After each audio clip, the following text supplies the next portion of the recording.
हर हर महादेव मित्रों। तंत्र विद्या पर आधारित कहानी तंत्र विद्या का दुरुपयोग भाग 3।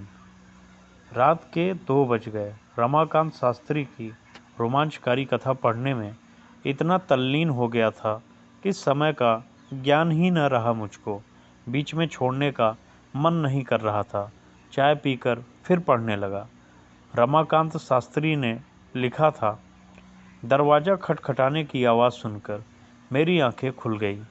कुछ देर तक तो मुझे समझ में ही नहीं आया कि आखिर मैं कौन हूँ और कहाँ हूँ। फिर मुझे दरवाज़ा खटखटाने की आवाज़ सुनाई दी और साथ ही मीनाक्षी का मधुर कंठ भी सुनाई दिया। दरवाज़ा खोलिए, मैं मीनाक्षी हूँ, दरवाज़ा खोलिए। ठहरो, दरवाज़ा खोलता हूँ, मैंने कहने की कोशिश की, मगर शब्द मेरे कंठ में ही झंझना कर रह गए। एक विचित्र सी आवाज़ ही निकल सकी मेरे मुंह से। उस ओर ध्यान दिए बिना मैंने दरवाज़ा खोल दिया। मीनाक्षी सामने ही होठों पर मुस्कान लिए खड़ी थी, लेकिन मेरी ओर देखते ही उसकी मुस्कुराहट सहसा गायब हो गई।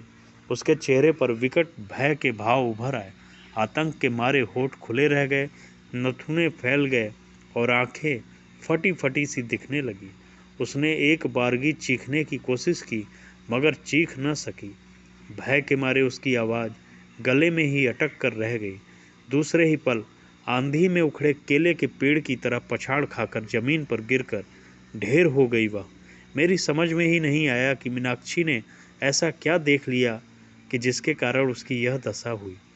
अस्पष्ट स्वर में मैंने मीनाक्षी मीनाक्षी कहकर हाथ आगे फैला दिए। फिर भयानक आवाज़ में मैं चीख पड़ा। मीनाक्षी के पिता भी न जाने कैसे वहां पहुंच गए। वे भी आंखें फाड़े मुंह बाए मीनाक्षी और मेरी ओर देख रहे थे। फिर आतंक से चीखते चिल्लाते दौड़ने लगे। बेतहासा मैं भी भाग कर घर के भीतर गया और आदमकद शीशे के सामने खड़ा हो गया। आईने में अपना प्रतिबिंब देखकर मेरे पैरों तले जमीन खिसक गई। हृदय में दुख, भय और आतंक का जो तूफान उठा, उसका वर्णन करना मेरे लिए असंभव है। आईने में मुझे दिखा एक कंकाल, भयानक नर कंकाल। मैं अपने व्यक्तित्व से परिचित अवश्य था, किंतु जिस शरीर को लोग रमाकांत शास्त्री के नाम से जानते थे, वह मैं न था। उस शरीर पर से मांस, मज्जा, त्वचा, रक्त आदि सब कुछ गायब हो चुका था। बचा था सिर्फ कंकाल।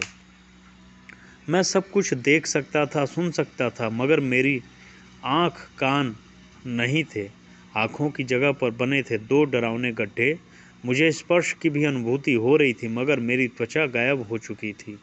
मेरे चेहरे पर किसी भी प्रकार के भाव अंकित नहीं हो सकते थे। मैं ऊपर से नीचे तक हड्डियों का एक ढांचा मात्र रह गया था। अब मैं कभी मर नहीं सकता। मुझे इच्छा मरण की शक्ति प्राप्त हो चुकी थी। मेरी कथा पढ़ने वाला यही सब सोचेगा कि यह सत्य है, मेरे विकृत मस्तिष्क द्वारा रची गई एक काल्पनिक कथा है। लेकिन मैं पूछता हूँ कि यदि ऐसा है तो मीनाक्षी क्यों मर गई? उसके पिता पागल होकर अंत में कैसे मर गए? बिना इंद्रियों के मैं समस्त चराचर जगत के अस्तित्व का अनुभव कैसे कर सकता था? इसका रहस्य मैं स्वयं नहीं जानता। आँखों के बिना मुझे सब कुछ कैसे दिखाई देता था, इसका जवाब दे पाना मेरे लिए असंभव है। मानव के समस्त ज्ञान विज्ञान भी इन प्रश्नों के उत्तर देने में असमर्थ ही है।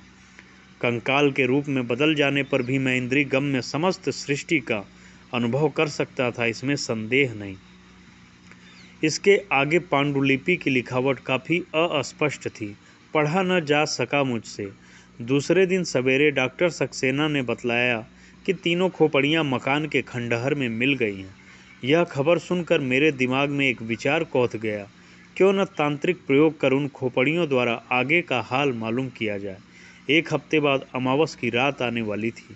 मैंने उसी दिन प्रयोग करने का निश्चय कर लिया, मगर ये सारी बातें मैंने किसी को नहीं बतलाई।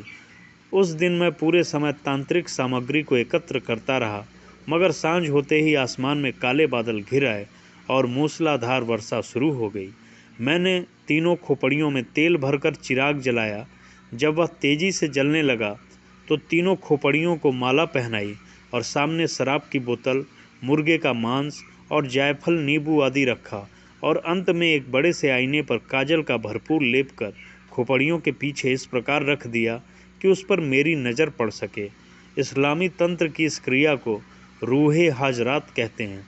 इस समय हमारे देश में इस तांत्रिक क्रिया को शायद ही कोई जानने वाला हो। रूहे हाजरात के जरिए किसी भी रूह या आत्मा को, यदि उसने जन्म लिया है, काजल लगे आईने में बुलाकर उससे बातचीत की जा सकती है। वह अपने स्थूल शरीर का प्रतिबिंब लेकर आईने में उपस्थित हो जाती है, मगर यह सब तभी संभव है जब उस व्यक्ति की खोपड़ी मौजूद हो। तांत्रिक क्रिया शुरू हो गई। पहली खोपड़ी में जलते हुए चिराग को देखते हुए मंत्र जप करने लगा मैं। थोड़ी देर बाद चिराग बुझ गया और उस खोपड़ी की आत्मा अपने शरीर की छाया के साथ आईने पर आ गई। वह मीनाक्षी के पिता की आत्मा थी, यह समझते देर न लगी। उसने बताया कि अपने भावी दामाद को नरकंकाल के रूप में देखा था। उसी भय और आतंक से पागल अवस्था में उसकी मौत हुई थी। अपनी बेटी की मौत के सदमे में वह आज भी जल रहा है। मैं समझ गया कि बाकी दोनों खोपड़ियां रमाकांत शास्त्री और मीनाक्षी की ही होगी। मेरा अनुमान सही निकला। दूसरी खोपड़ी का चिराग बुझते ही रमाकांत आ गया। तुरंत पहचान गया, क्योंकि कैंप में एक बार मुझसे मिल चुका था वह। जब मैंने पूछा कि तुम्हारी आत्मकथा पूरी नहीं पढ़ी जा सकी, क्या तुम यह बतला सकते हो कि आगे क्या हुआ? इस पर उसने जो बताया वह इस प्रकार था। क्रमशः